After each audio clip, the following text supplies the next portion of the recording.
right, welcome to episode 1, technically 2 of the Unhinged Wrestling Podcast. I'm your host, Kenny McKnight, or the insane Vincent Cross. But he shouldn't be with us today, so instead, I decided to have my own co-host, the Legacy title, which is similar to our guest here. Our guest is Jerry Yeager's Joka Wyle. He has his own co-host there in Mucha. The only difference is my co-host has value. First of all, Vincent Cross, if there's anything that needs to be said, it's that if it has the words Vincent and Cross, there's instantly no value. This is value. This is the official Joka Wyle shirt that you can get now at teespring.com/Joka Wyle merchandise. Get yours now. But back to what I was saying. No one cares about you, Cross. How much? $19.99. That would cost more. Again, though, that's just a secondary title. Who was the world champ? Who was the first TWA champion? Me. You stole the belt. That does not make you the first. It was in my bag before it was in yours. That is so wrong. I don't want to keep talking about this. See, this is what happens when Benicia isn't here to keep me on task. Nothing goes the way it's supposed to. Well, I know you've already done his podcast in the past. There's a lot of stories you guys already talked about. I'm pretty sure you already covered this there, but in case there's anyone listening that didn't listen to that one, what was your initial motivation? What made you want to get into the business? I've always loved professional wrestling. I grew up being a huge fan of it, and there was literally no years that I didn't watch it.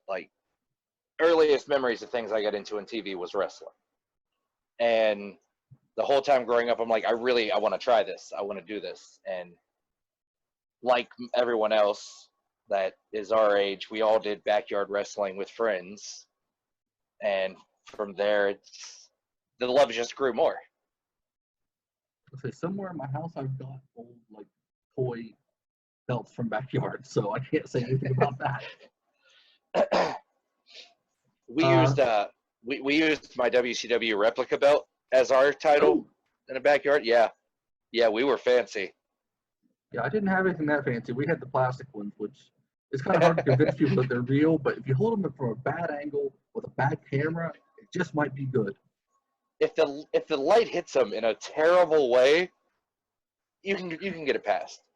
At one point, we actually took an old tag title toy, and we tried to make our own hardcore title. So we broke it and put paper on it, and we had it for 2 years before we realized it had hardco on it. There was only one R. I was looking at it one day. I'm like, what the hell is hardco? It's a step above hardcore. Oh.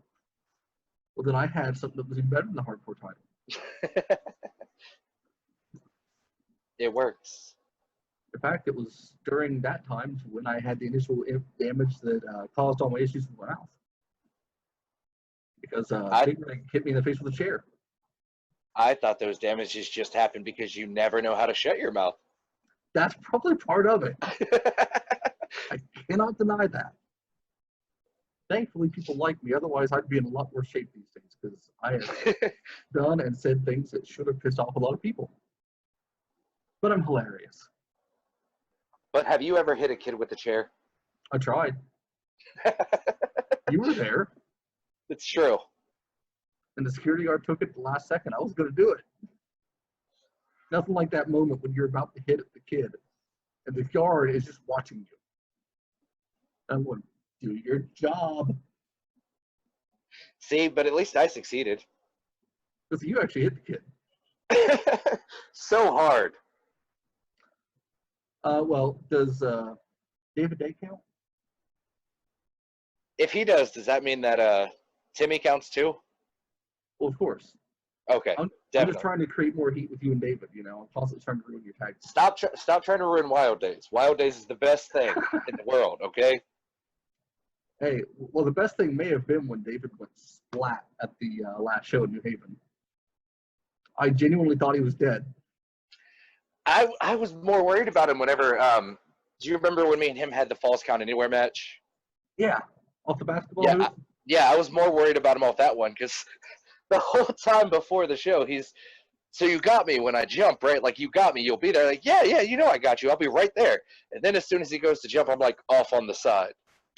So he completely misses me, and he like his leg smacks into the head of one of the trainees, and then he just smacks the back of his head off the ground. And I'm like, oh fuck, David just died. Pin him. Who cares what the script is? Pin him. No, Who were some of your inspirations? Like, not just like people, growing up, you looked up and went, "Oh, I want to be like them." But when you came up with Joka Wyle, because I know for me, people always assumed that growing up that I was a huge fan of Raven and people like that because right. of the character, and I'm like, no, actually, I was a fan of Bret Hart and Sting and Nash and all the the cool guys, or the people like Shawn that are athletic. I just happened to be none of those things, so I found something that did work. But I would say, as far as like my talking smack and everything, would probably be The Rock, because I consider him to be one of the best talkers ever in the history of professional wrestling. Absolutely. And the character, I don't like. I get a lot of comparisons to the Mankind thing because where he did Sacco, but I feel that Mucha is not the same as Sacco. Oh no. But don't get me wrong, I love Mankind. Mick Foley is a damn legend. But yeah, I would say The Rock. I'm brain farting right now, but do you remember this independent wrestler? It was Lord Zoltan, I believe was his name.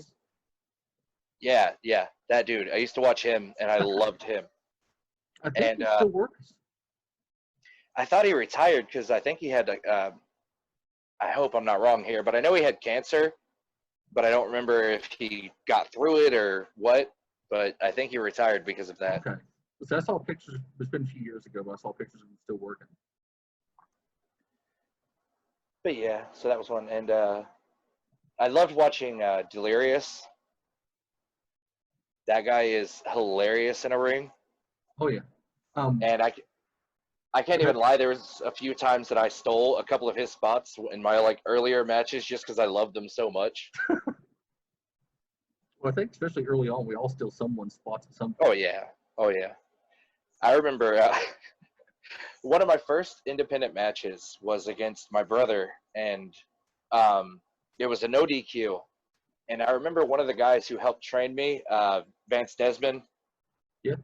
He was there, and he filmed. I don't know if he did or if it was someone that was with him. They filmed it, but you could hear him talking while the filming was going on. And in the middle of the match, Chuck calls for a tombstone. Like this is how green we were at this point. In the middle of the match, and I kick out. Not put my foot on the rope, nothing else. I kick out of a tombstone in the middle of a match, and you can literally hear Vance Desmond on the stream on the recording, like, "What the hell? Like, you can't do that." But yeah, so that was one of my. AEW. No, because then it would have been a Canadian Destroyer. A Canadian Destroyer Tombstone Pile Driver. Yes. I want to see Damien do that now. I don't think this would happen. No.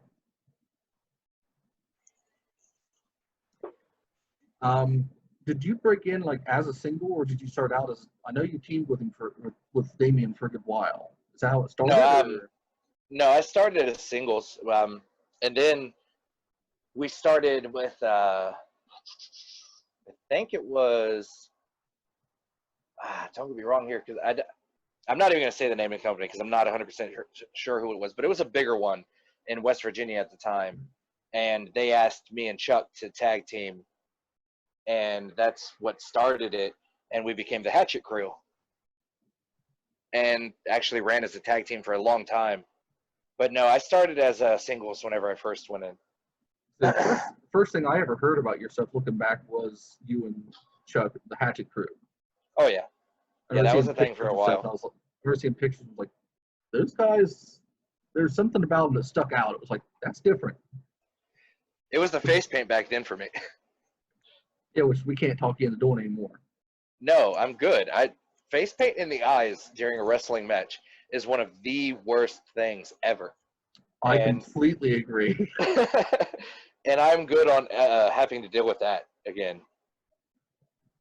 I remember when we had the lumberjack match for IWA in Buford. Yes. Right before we went to the ring, I was putting my paint on last minute, and we were still kind of. I remember you and I hadn't talked about anything for the match because it was supposed to be me and Damien. Yeah. And right before we went out, I was saying, I can't remember what it was you said, but you made me crack up, and I took the paintbrush and just jammed black paint right into my right eye. So I'm going out there and I can't see anything. And it was so hot in that building that the paint on the other side started running into my eyes. So I was wrestling you blind. You're welcome. Also, it made it great. I mean, in hindsight, the match is one of my favorites we've done. It was a lot of fun. Easy. When did you first? Was the first company you wrestled for? Was that BCW with Viper? Like no, outside of Warlords, or the first one I started with was AWA MWA, which was Mike Howerton used to run it in West Virginia, and my first one, which actually on YouTube, if you look up Joka Wyle, you can find this little like clip video that I made a long time ago. Excuse me. And the first match I was ever in was a Royal Rumble. Well, a Rumble. Yeah. But it's on YouTube somewhere. Which is funny because I actually I didn't start as Joka Wyle whenever I first started. I used to wrestle it. Yeah, I used to wrestle as Carnage.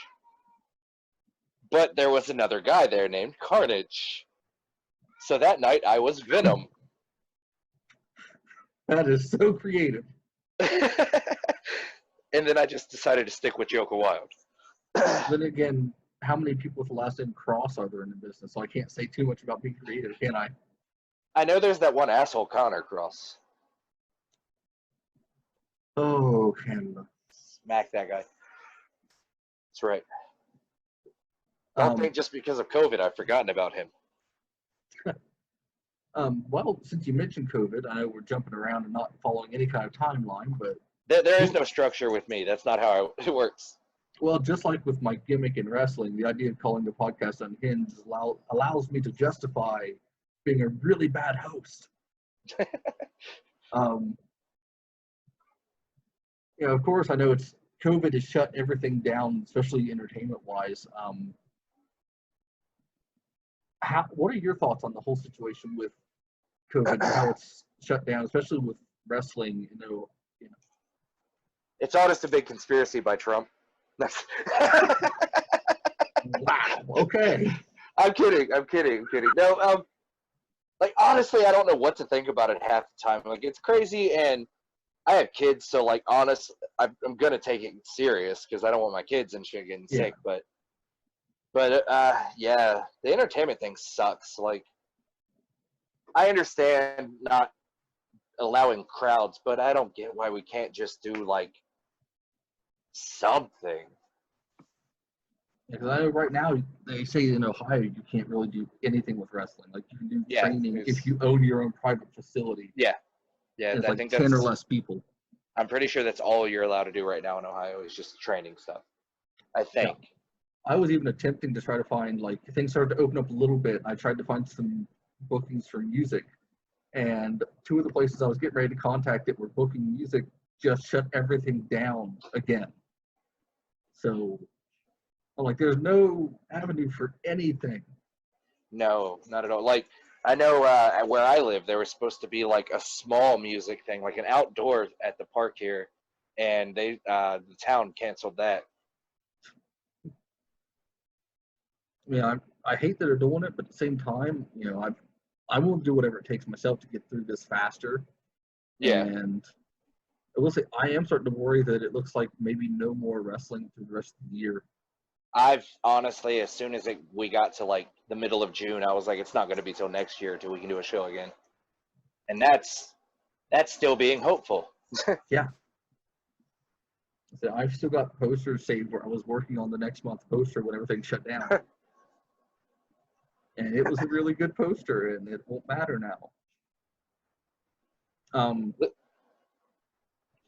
So you said that's the other companies where you got your start. When did you first really get Yes. tied in with Viper and what led to BCW? Because there's not a whole lot of stories told about that. A lot of people don't really talk much about it.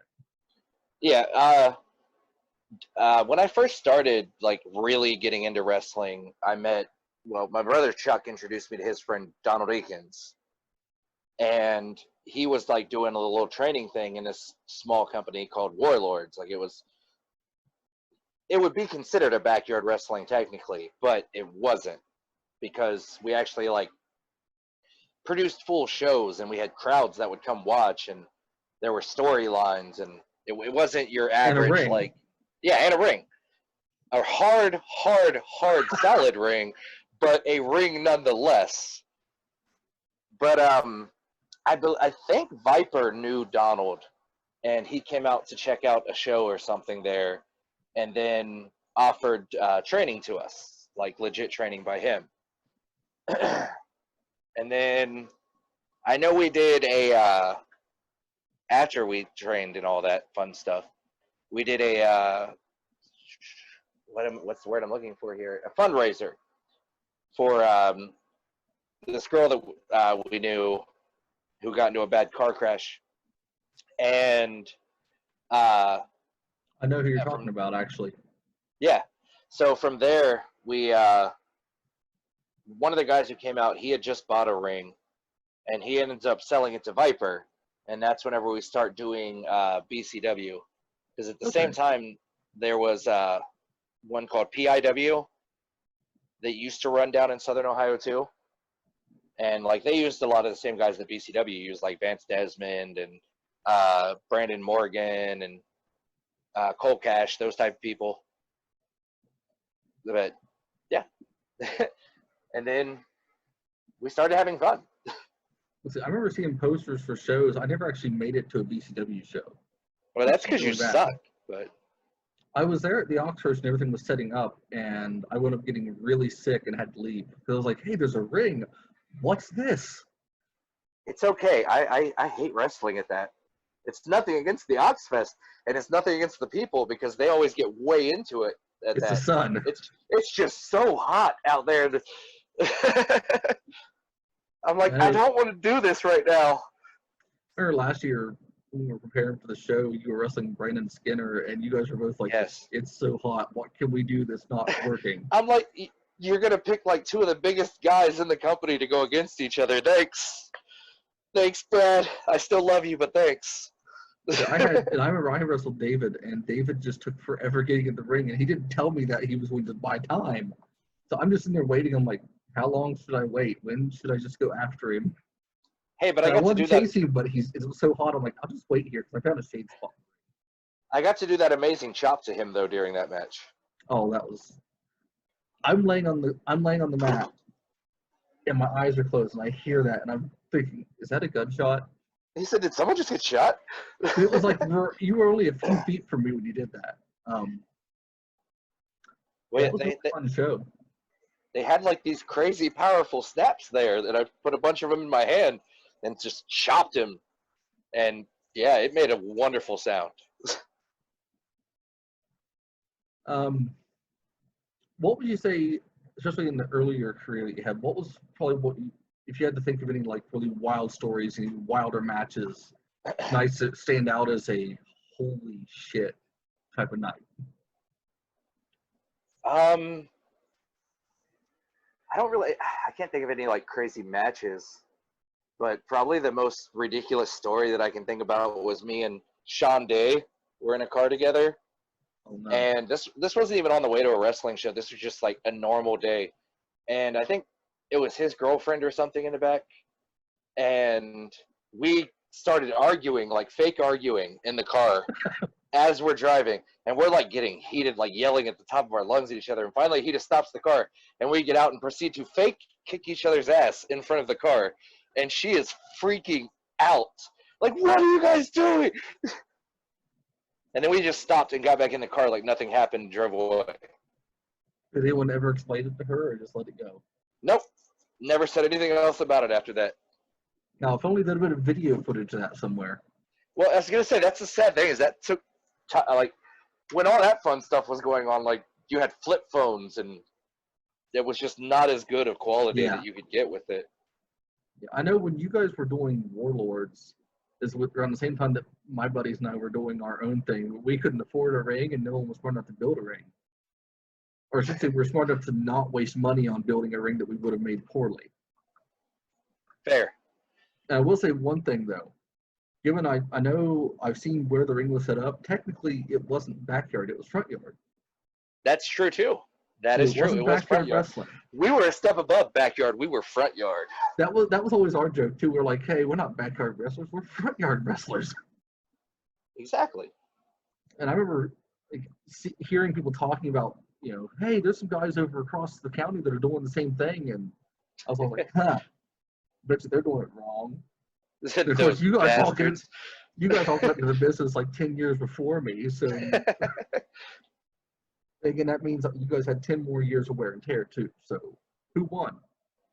Well, I mean, I don't know if you've ever watched one of my matches, but I usually don't have to take a whole lot of bumps. So it's I worked one of your matches, and I don't think you took any bumps.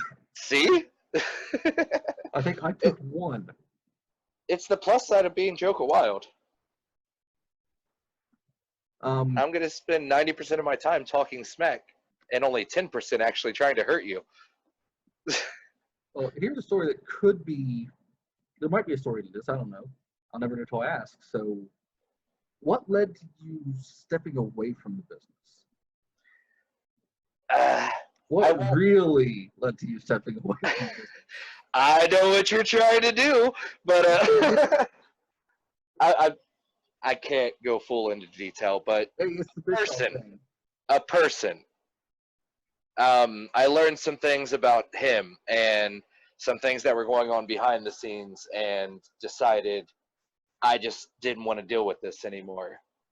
And yeah, then I started doing music. A lot less beating, isn't it? A lot less.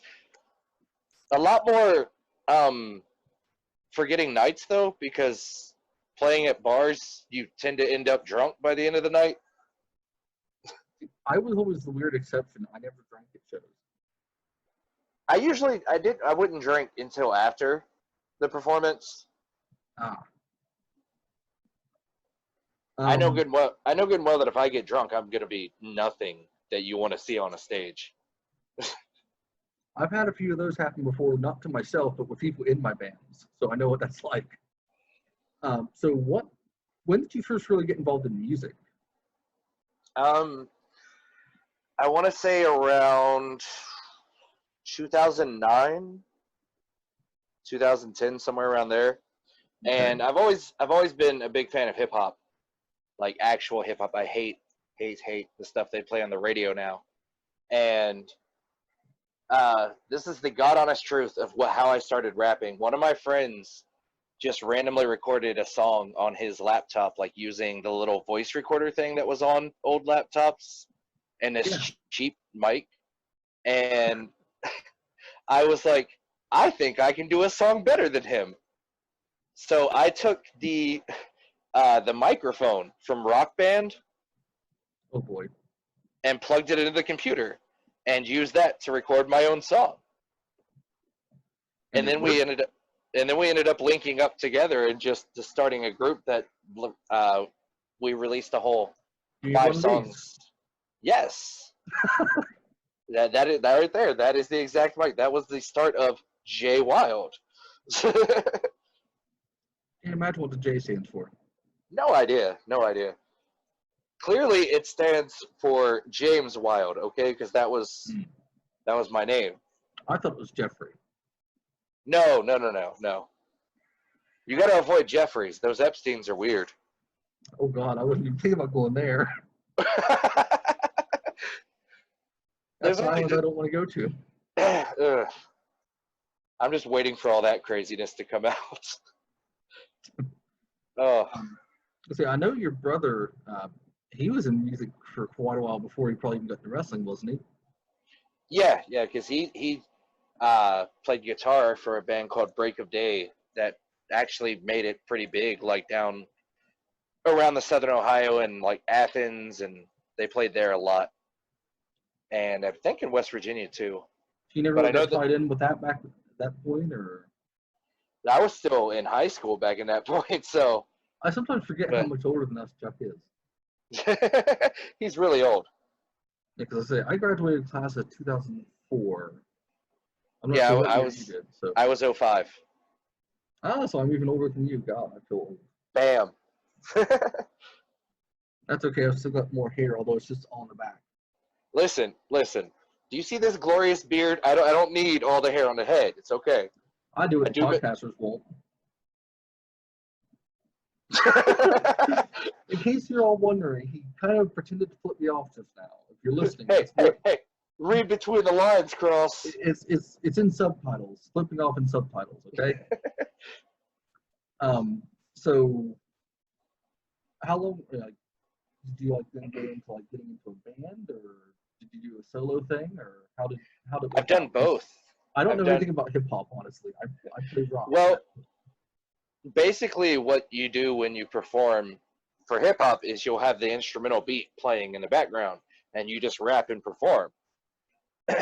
So You it's a don't need as many fancy people. right. But I started as a duo with my friend that I said I could do a song better than, and then me and him had a falling out, and so I started doing just solo stuff, and that's whenever I actually started like doing a lot of shows and recording a lot of music and everything, which it's still out there. If you look up Jay Wyld, you can find my music and everything. Yeah. And like I played at the Al Rosa all the time up in Columbus, which that place is awesome, and I felt honored to get to play there because it's had a lot of big acts come through there. Is that where the thing That with is where, Dime happened? yeah, that is where Yeah, Dimebag that's and what I thought. creepily enough, you can still see bullet holes. Yeah, yeah, it was weird.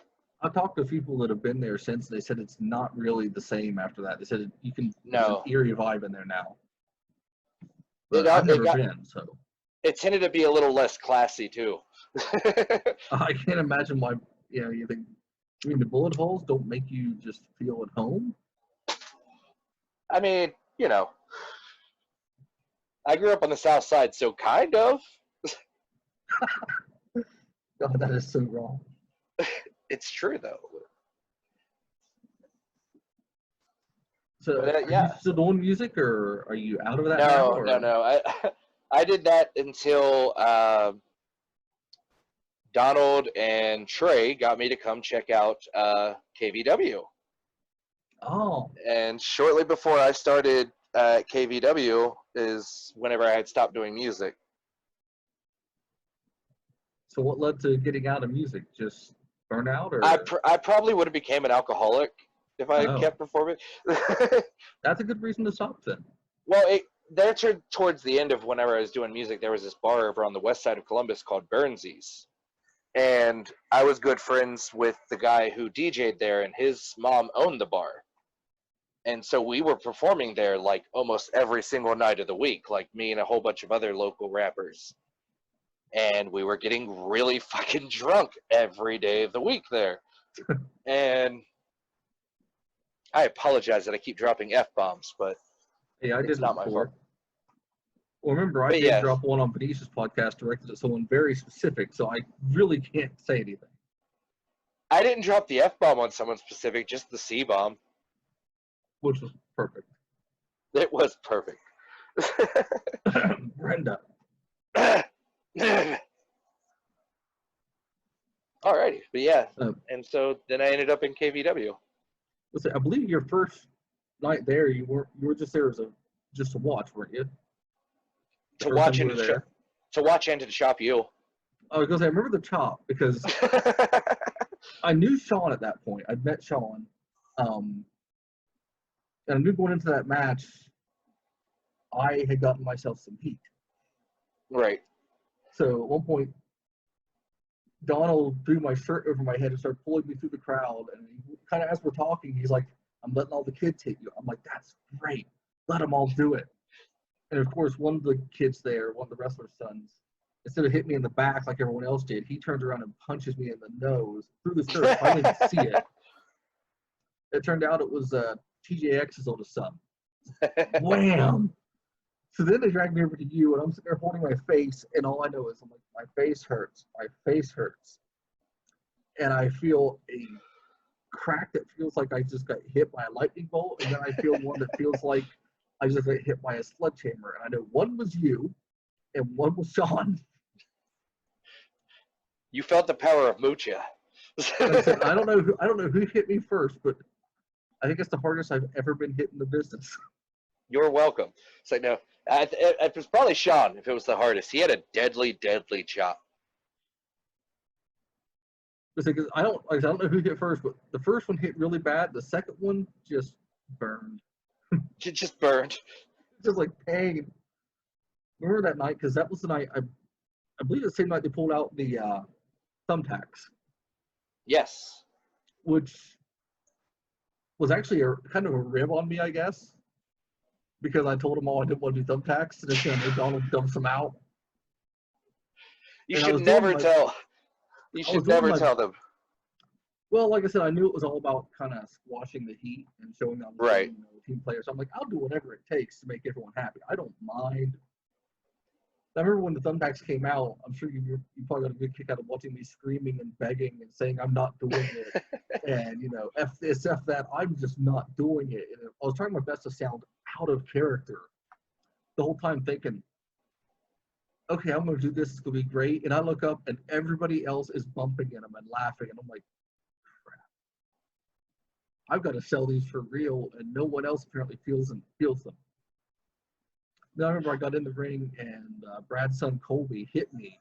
And when he did, he kind of hit and pushed. And I planned on falling backwards into them.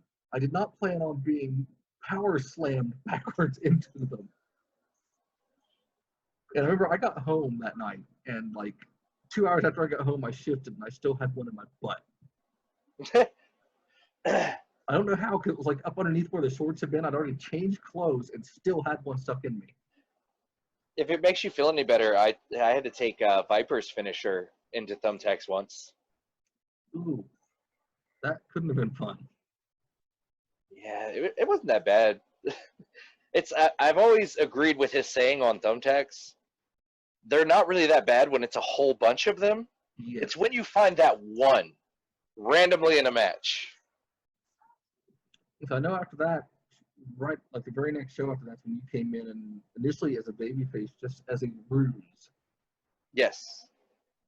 Because I think we had it. I think they had me come in as me and Donald Vane Lewis were gonna be feuding, and then I turned at the end of the show and joined with him.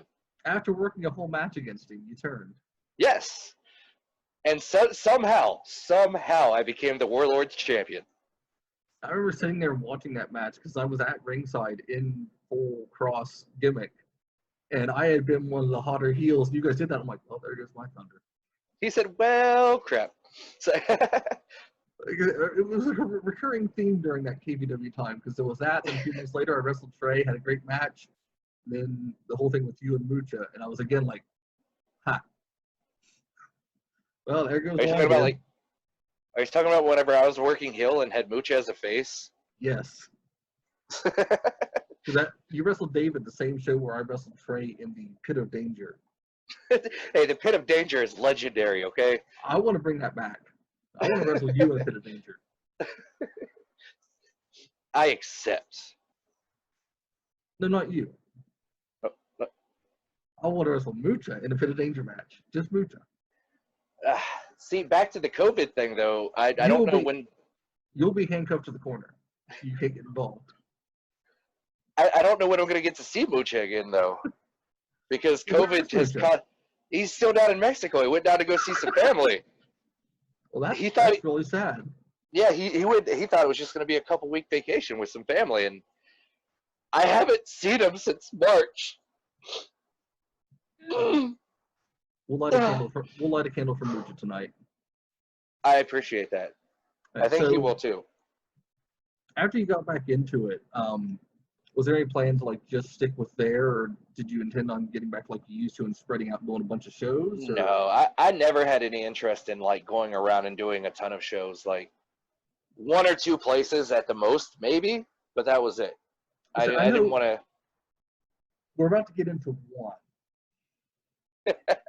Um, what led? How did you get tied up into the IWA? I actually used to watch IWA because in Columbus they would broadcast it on the public access channel there, and so I would actually watch it all the time. And it was one of my goals. Like I actually tried to convince my parents because they used to do a youth wrestling training for IWA, and I begged my parents to let me sign up for it, and they never would. So it always became a goal that if I ever got a chance to get into wrestling, I wanted to wrestle for IWA. So what was it like? And then I did. So what was the feeling when you got there versus like what you'd see on TV versus your first show there?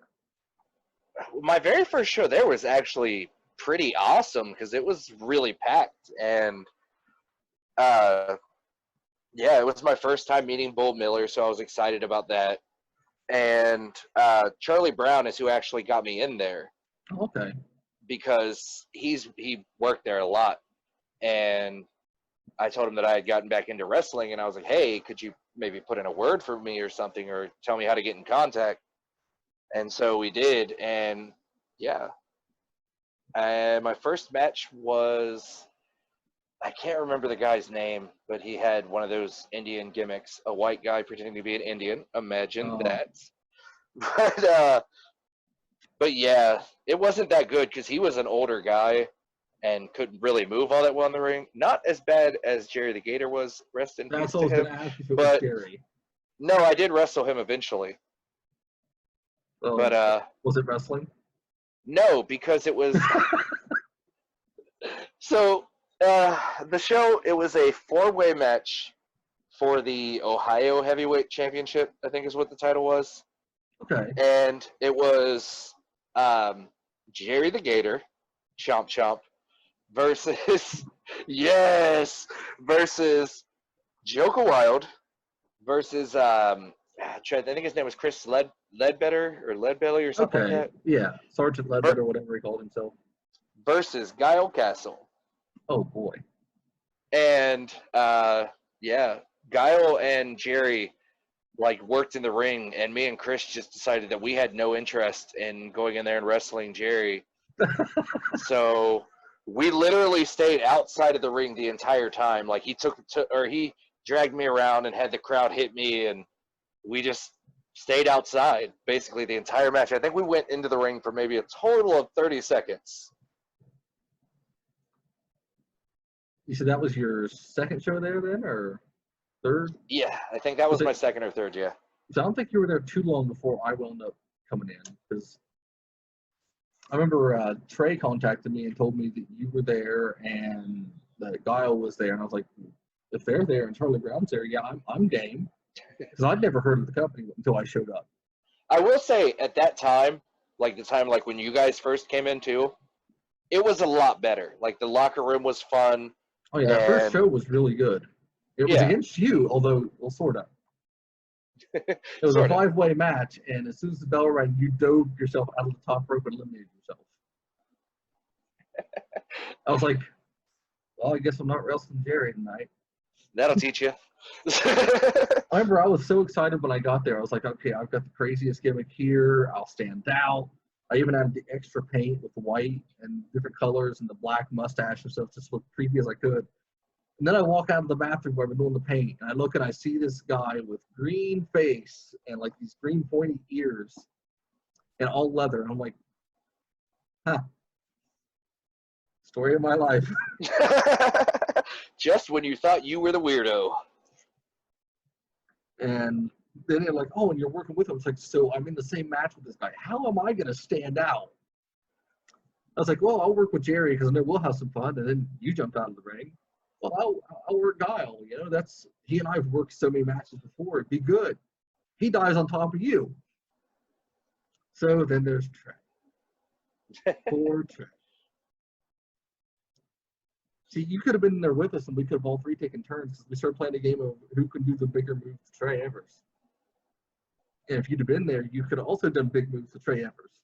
Poor Trey. It was like Hey, DDT, scoop slam, suplex. Oh, now we're going to do this to him. And then Trey somehow just eliminated me randomly. Hey, I'll have you know that me and Trey would later go on to form the greatest tag team before Wyld Days. Wyld Days is the greatest tag team now. But before that, we had the greatest tag team in the entire world for one match or one show. One show. One show. And what was that tag team? 9-inch nipples. That's franchise right there.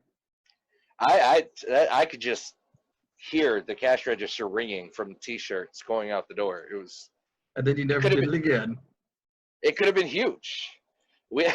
True story. After the show, well, no, it was during intermission. Me and him went out there and we're like, talking with fans and doing the good guy thing. Because for a rare thing, I think that's the only time I've played a good guy since I really started again. But some old guy comes up to us and just starts talking about how great our match was and how much he enjoyed it and how he got super into it and he loved how we interacted with the fans. And then it gets weird. Huh. Because he's like, can I take you guys out? It wasn't weird at 9-inch nipples.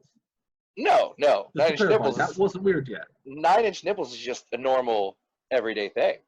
But so he's like, can I take you guys out to get something to eat after this?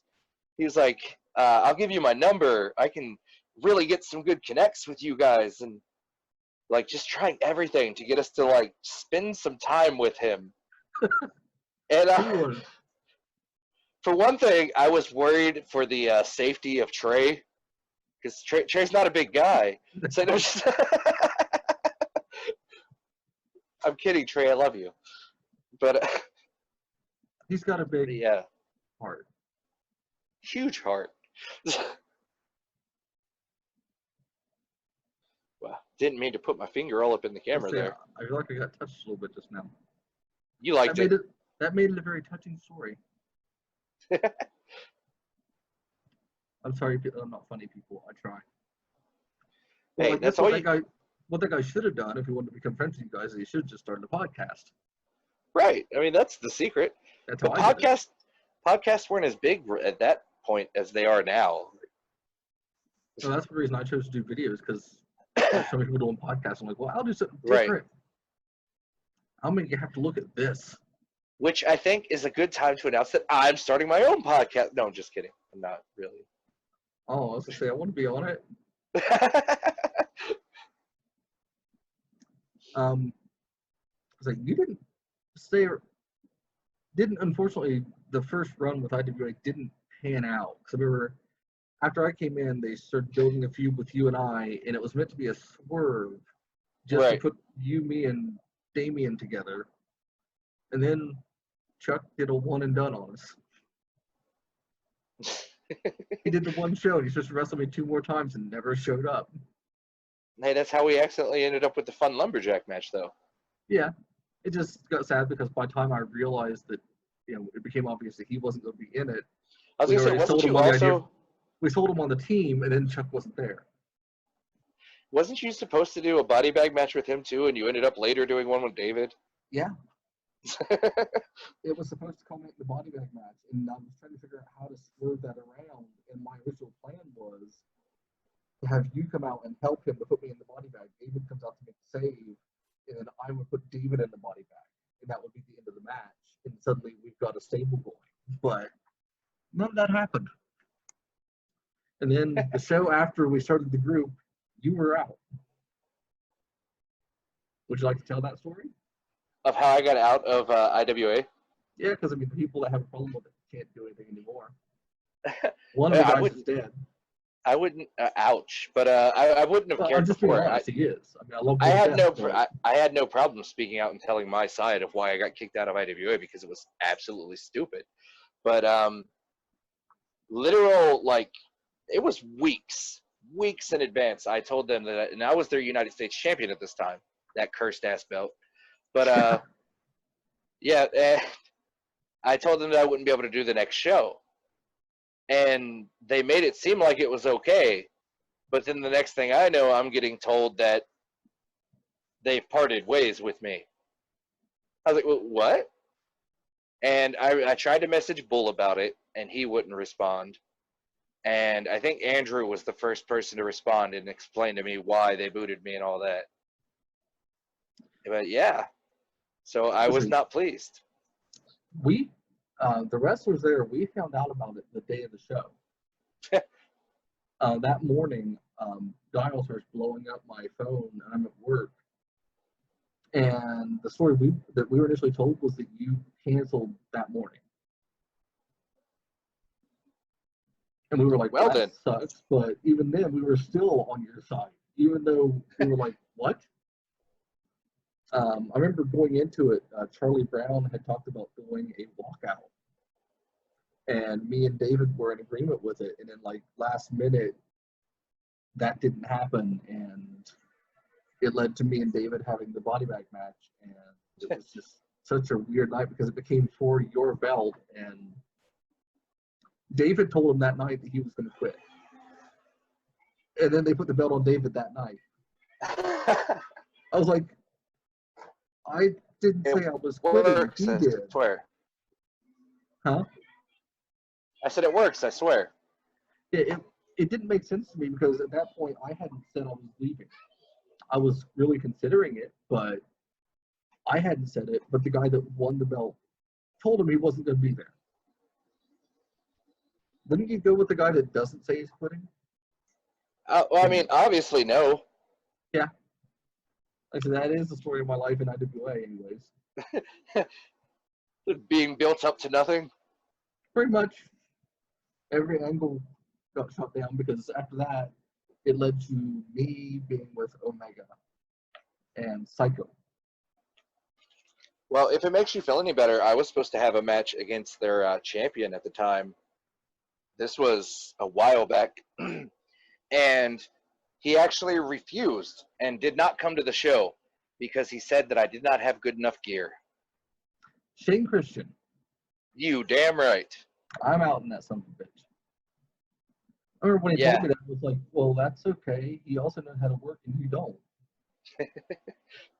Apparently, he didn't like when I said that. I'm not complaining, though, because I ended up having a fun three-way match with, I can't remember the other guy's name, but I know Charlie Brown was involved in it. And I got to pull out a little putter set and hit a ball in Charlie Brown's balls. So there's that.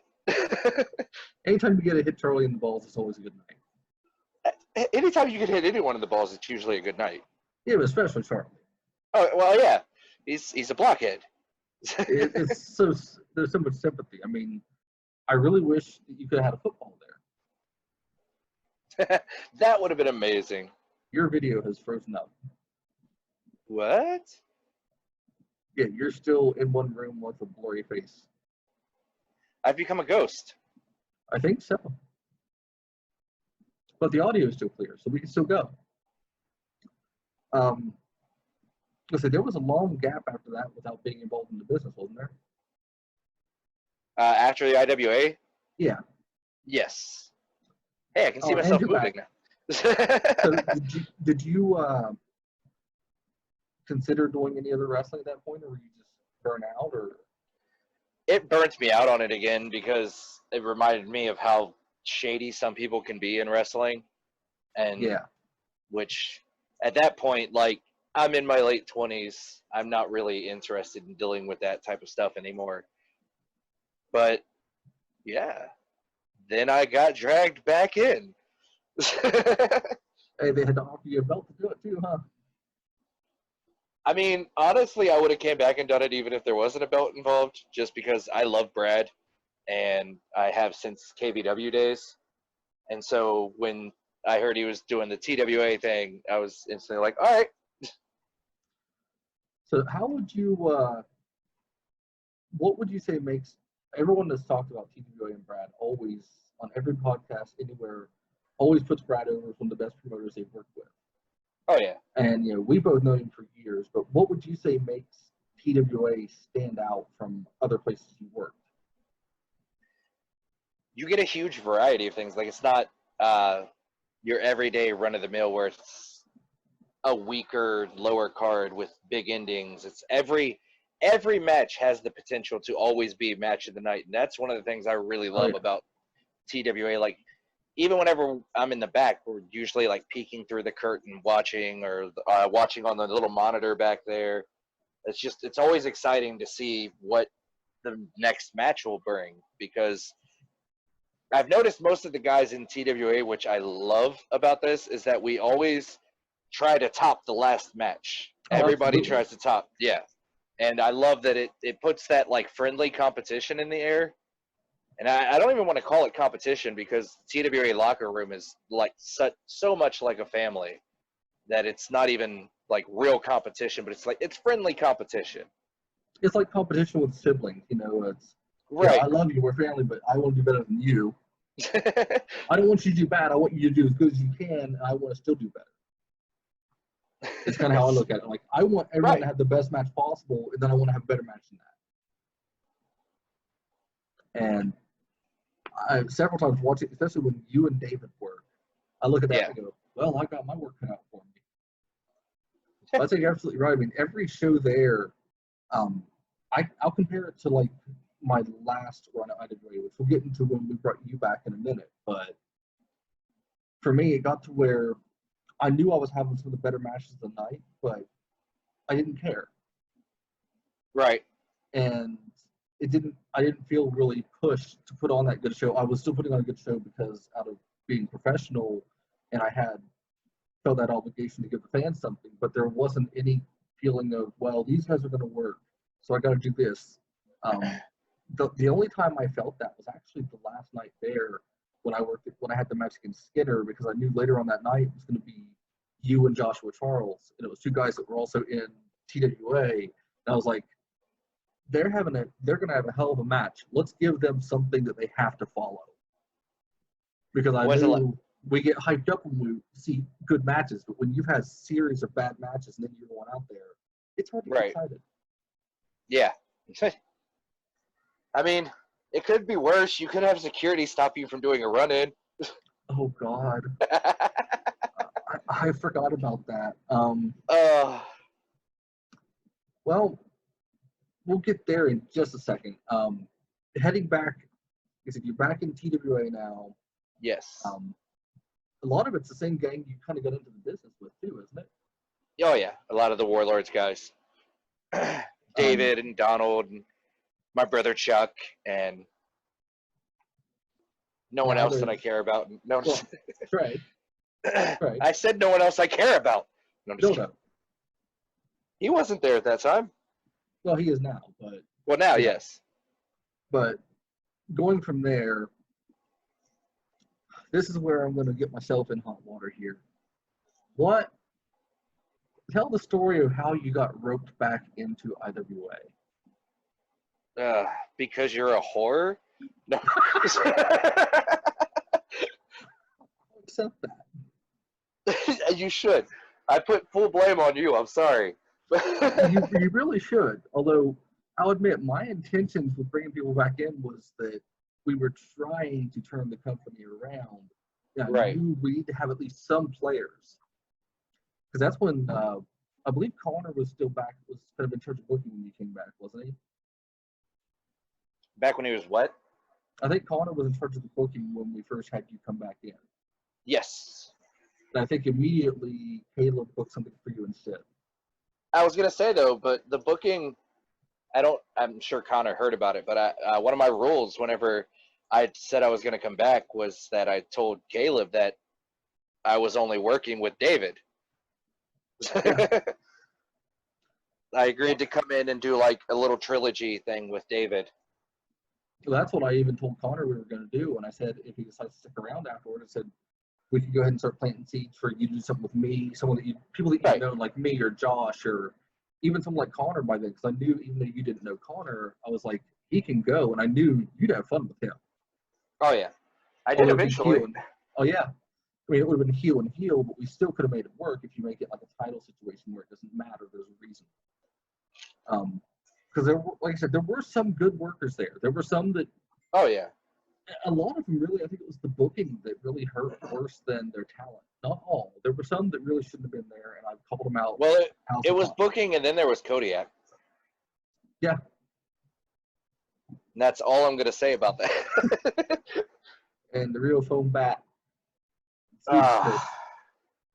Hey, there was a really great Kodiak promo. He didn't do it, but there was a really great. But there was. I mean, I'm not too worried about him getting mad. Last I heard, he had me blocked, so he can see this.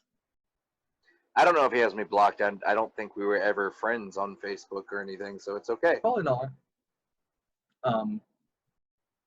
Yeah, I remember, like I said, we brought you back, and the intention was to do that 3 matches, and I was hoping that would lead to, because we're trying to get Donald to come in as well. Yeah. And the original plan was for Donald to come in and have 1 match against me and have it come like he was going to eke out the victory and lead to him taking the title from Josh. From there, I kind of wanted to work where David would face him, and then you would maybe work against Josh in a number one contenders match, and have the whole thing where Josh had to work back up, because like that's talent. That's the undercard would still kind of be where it was, but I was like, if we can build an upper card, we could at least give people reason to want to be there. Right. And then you became part of a Kentucky family, I guess. Oh, my cult / weird sibling storyline that I got put in. Yeah, where you're suddenly someone's dad, and there was the stuffed teddy bear that you were mangling, and. Hey, I'll have you know, I mangled the hell out of that bear. Okay.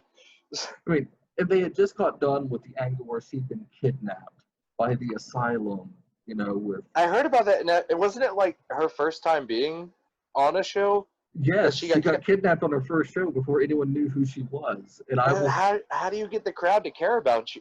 That's like I said, like, why would the crowd care that some girl they've never met just got kidnapped by people they've never met? Right. I mean, you got to have some kind of build up for something like that. Then again, call me crazy, but I don't think you need storylines like that on an independent show, anyways. No, it's too much. Now I love storylines. I mean, obviously. Oh yeah. But and you can tell stories and you can have storylines going, but like WWE dramatic level storylines, I think that's a little far fetched for indie shows. Oh yeah, I mean, I know there's some guys that say, well, indie shows don't need any stories; it's just matches. No, there needs to be a reason for the fans to care, but right, it could be simple. Look at like our posts back and forth. It could be as simple as this guy said something in a promo early in the night, and that guy took offense to it. Now they don't like each other, and the fans that were there know what it is. It can be in one show, the whole story told, and people just don't get that. It doesn't have to be complicated, but there needs to be some motivation. Because unless you have a title match every match, what's the match for? And they definitely didn't want to do that. They wanted to tell big cinematic stories, and I'm like, sorry, but none of you are Matt Hardy. None of you are broken, and this is not wonderful. I don't know. There's some of their minds might have been broken, but not in a brilliant Matt Hardy way. Some of their wrestling skills were broken. You had to have them to break them. Oh, okay. I know after they closed, it did lead to a number of people from there, getting tryouts with TWA. I think most of them worked out pretty good, like bringing in Creighton. I think his first match was against you, wasn't it? Yes. Oh my God. So, I don't know if the people watching this know this or not, but Chris he's a little bit shorter than me. Just a little bit. And he goes to do a what is it called? Like a kitchen sink? Is that what it's called? Where they knee you in the gut? Yeah. And didn't realize that my gut was a little bit higher than where his knee was going, and just full blow knees me in the balls. And I just instantly crumpled. Like I didn't have to sell. I didn't have to pretend. I went down. And he goes to pick me up, and I'm like, I'm going to need a second. But yeah. So now that's an ongoing joke between Chris and I.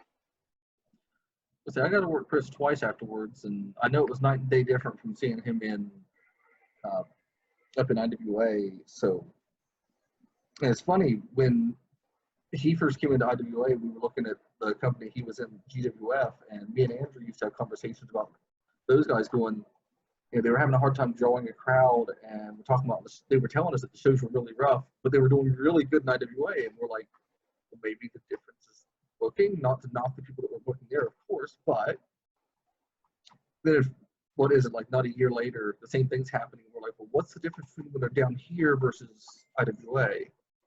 Right. And so I know you've got to work with a number of different people in IWA that you probably did, or TWA that you didn't work before. Oh, yeah. Like him and Skinner, and of course IHOP, which I think is a great tag team. Yes. Vanish. Yeah, I never got to work Vanish. I turned heel or turned babyface to work Vanish, and never did it. He's really, really easy to work with in a ring. Like, yeah, he's a solid worker, and he's a good guy. I told him I definitely want to work with him at some point. We're gonna make it happen one way or the other. If I just have to start calling him out until he gets so mad he drives across the country to beat me up, I'll do it. Or you could just do like me and you, where we just have a never-ending feud. Our match will never live up to the hype. Never, never. It doesn't matter. We could go out there and pull finger poke a demon.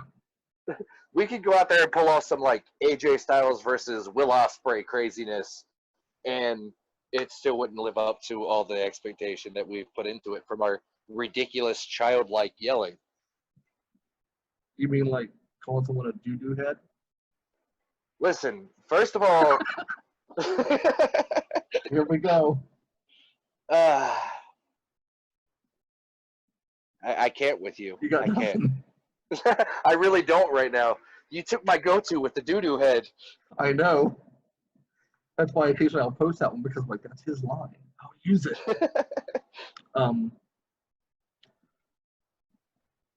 I think we've covered all the things I planned on covering, and I think we did anyways. There's no Vanish here to correct if I've missed stuff, Glenn. I guarantee he's going to listen to this and be like, you guys forgot so much. You have no business doing a podcast. You are unprofessional. You guys are fired. And I'll be like, yes, I know. You're 100% correct. I have a very crazy outgoing personality, and so seriousness is not one of my fortes.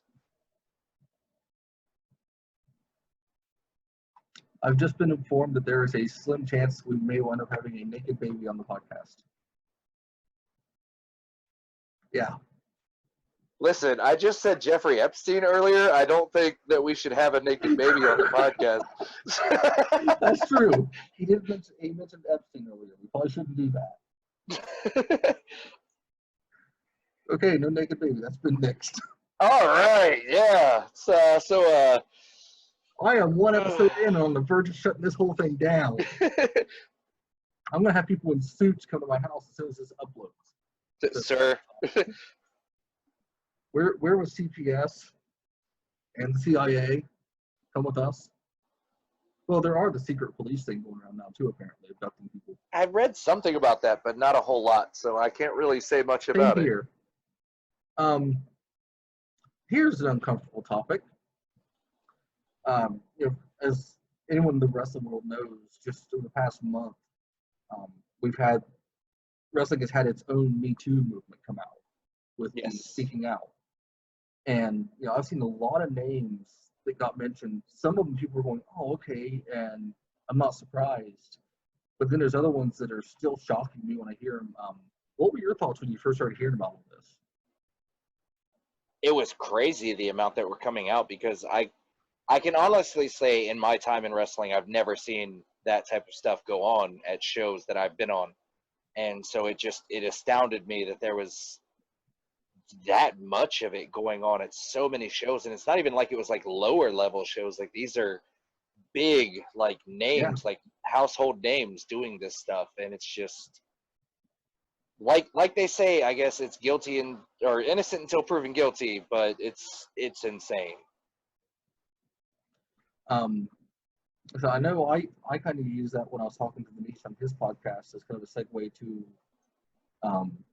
I know you'd heard the story before, probably with me and the West Virginia show that went totally awry, where we went up with a whole bunch of heat because of the TJX conversation with the booker.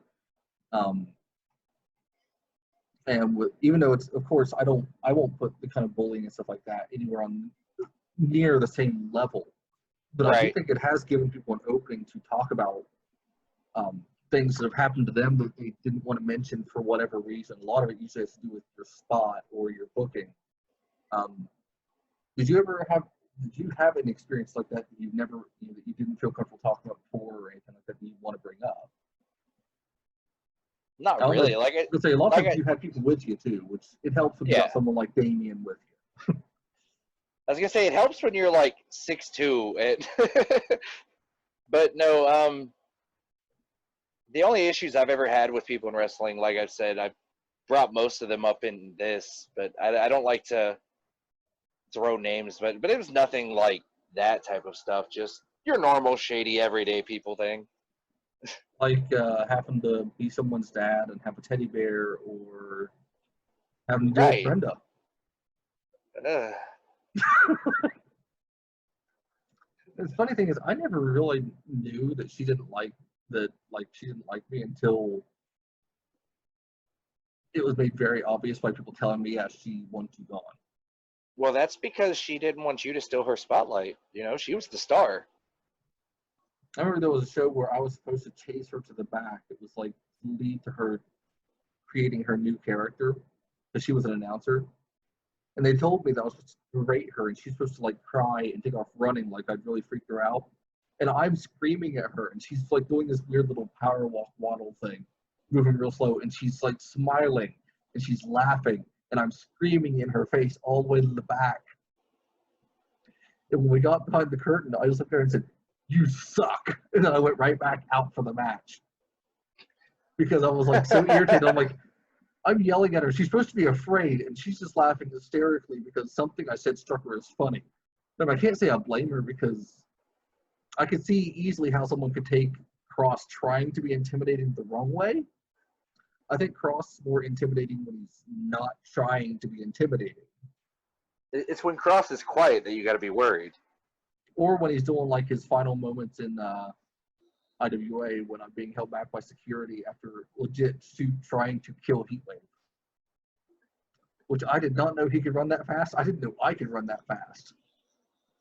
But yeah, Brad and I were actually talking about that just last night, about how he's like, I think Kenny's really trying to kill him. Now, you just kind of stood there and looked around like, what am I in? Go ahead. You're like, so that just happened. And to this day, I don't know why I wanted to go after him, but it was a shoot. I was trying to hurt him. It's because Heatwave is here. I think he said that to me and just rubbed me the wrong way. I'm like, it won't be for long. That night was the one night that it was too far. If only I'd have started shouting, winter is coming. Don't you know the heat wave can melt the winter? Shit. That's why I didn't come back. But I believe that was your last night there too, wasn't it? Yep. Right after we set up us like being a little group. That was my last night. Doesn't that happen every time in IWA? It happened every time you and I put together a group. So yes. I guess the best way to know if you're deciding to retire is if you pitch a new group with me. Yeah, there you go. As long as we stay enemies, we're fine. Real quick before we get off here, do you have any except with everything, of course, wrestling is still shut down, and it's probably shut down longer than music is. Do you have any plans to get back involved in music at any point, or? Nope. Nope. That was nice No. and simple. I'm very weird. Like, I'll get really interested in doing something for a while, and I'll do that. Like, I got into acting in high school, so I did plays in high school. I got into wrestling after high school, so I did wrestling. I got into music after that, so I did music. And then I went back to wrestling. So I'm very ADHD when it comes to the entertainment business, life in general. All right. Well, hopefully we get back to where we can wrestle again soon. If not, I'm just gonna have to show up and kick your ass. I'll just get a knock at the door one day with like a big box, and you'll just jump out of it. Oh no, I'm coming at you like full Triple H Randy Orton style. Just bring a cameraman and someone in the ref shirt. Or should we do Brian Pillman and Stone Cold, where you have a gun and you're like freaking out in the house waiting? And I don't have a gun, but that works. So brush your beard. I could bring a teddy bear if you want. Oh wait. Yes. And then the camera gets shaky and cuts off, and it'll be wonderful. Here.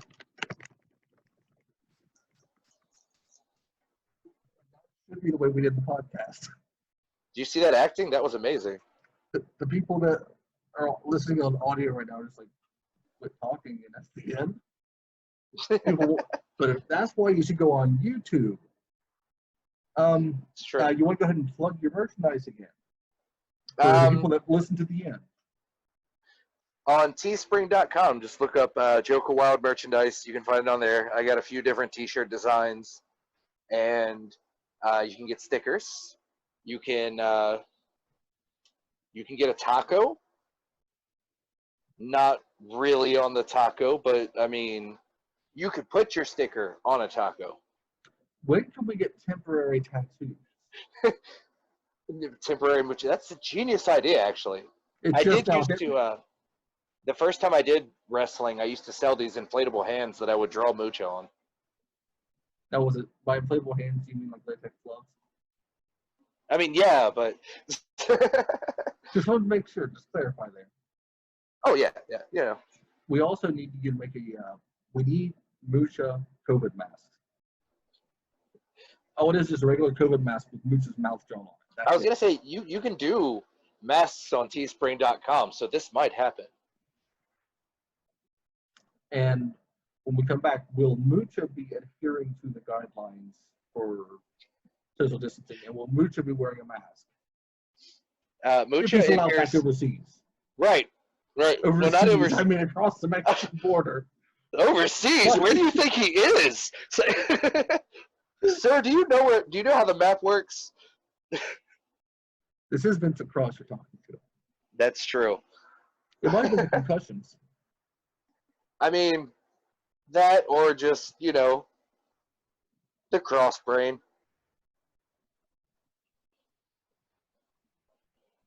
Oh, shit, he did it back. All right. See, now, again, though, the people listening to the podcast are going to be so confused right then. But, Edge and Christian had their thing for the people with the benefit of flash photography. We have the benefit of YouTube. That's it. All right, well, definitely had fun with this. Probably the least organized podcast you'll ever be on. You're welcome. Yeah, thanks for coming on again, though, man. Oh, no problem. It was fun. Next time I'm going to get Chuck on here, and we can tell all sorts of stories about when you were a kid, since he's older than you. Nobody cares about that guy. No, I'm sure he's going to listen to this. For anyone who doesn't, that's listening right now, he had a really kind of not concerned, weird face that I can't describe. We need someone that can describe things. It was my loving, caring face. Oh, loving, caring face. Okay, he loves his brother. Yeah. You should do that in your best Cody voice. I love my brother. Only if Chuck agrees to wear lingerie under the Damien costume one time. Because it's a matter of time until we see a situation where you're going to be in the ring with Damien. And you're going to have a microphone. You're like, I don't need my friends. I need my brother. And we will end on that note. Now, hopefully, Cody's watching and he shows up and gives us both a crossroads because we deserve it. I mean, it's probably true. Hey, if he pays me the AEW bucks, I'll do it. Huh? I said, if he'll pay me the AEW bucks, I will definitely take a crossroads. Sold. If his brother wants to hit the Shattered Dreams, it's okay too. For anyone that doesn't know, we'll tell a little inside story. Before one of our last TWA shows, every member of the roster delivered a Shattered Dreams or 5 to Joka Wyle. And it didn't affect him at all. I'll have you know, I felt a slight pinch. Well, that's because I reached down to give you a slight pinch. Oh, okay, that makes sense then. Now you get it. Okay. All right. Well, yeah. Thanks, man, for coming on the show. Oh, no problem. Thanks for having me. I'll definitely have to edit a bunch of this out. Probably all Probably. of it. This will never make air, so It's gonna be like a 5-minute episode. and I'll use clips of it and like make it look like you were saying things that you didn't say. You know. Yes. All right. Well, hopefully we'll be able to see you back in the ring again sometime soon. I hope so. I miss it. I think everyone misses it almost as much as they miss chanting Joka sucks. He's not even arguing with you people. I mean, We've you're reached the not. point that Joka's not even saying he doesn't suck. No. I'm not saying that I suck. I'm saying that the crowd likes saying that. Yes, they But, do. I It mean- works. But I mean, to a bunch of backwoods, redneck, inbred West Virginians, what do you expect? Can we Sorry. get a good Joka Wyle sign off? This is Joka Wyle, your captain on the wild ride through all of this. Usually with Mucha, but he can't be here today. But not that it matters, because you idiots don't deserve Mucha ever. Ever. Ew. Yeah, just, ugh. Anyways, wear your mask, wash your hands, shut up, quit being stupid.